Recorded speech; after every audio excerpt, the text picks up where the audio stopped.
Hi guys, today I'm recording this video uh, for what I have done regarding Vapor.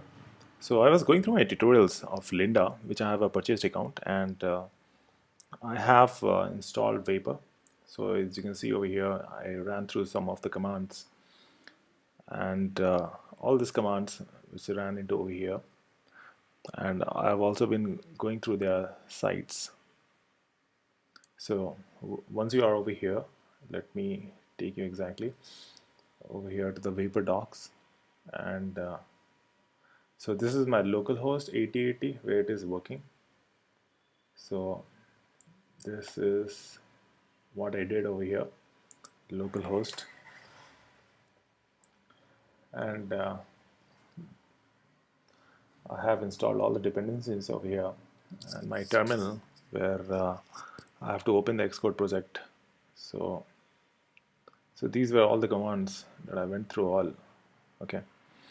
So now currently it opened my Xcode project files, and right now I'm getting so much of package folder, which is I'm getting app run, model, controllers, run files. You can see over here from the hello package and the run.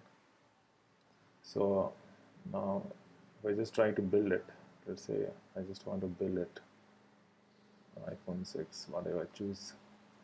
So I'm running this. I think the build has failed.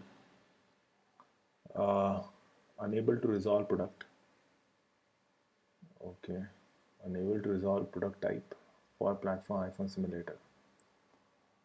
Okay, let's choose something. This one. Let's run this one. Okay, it's unable to run. Let's say if I give my iPhone, will it be able to run or something? Again, the build has failed. So right now, I have failed over here. Okay. So what are the dependencies that we have going over here? We'll check it out. The Fluent SQLite database, and these are some of I've gone those. Okay, then I have gone through SQLite. Okay, so it's cool. I will figure it out why it is not running, but my moto in swing was going through all this file structure which I got generated, and then you have SQL, then you have Vapor, which is application set, whatever it is. So many things. Then it takes care of the WebSocket as well. Oh, validation. And it takes care of the HTTP. Yeah, that's it, guys.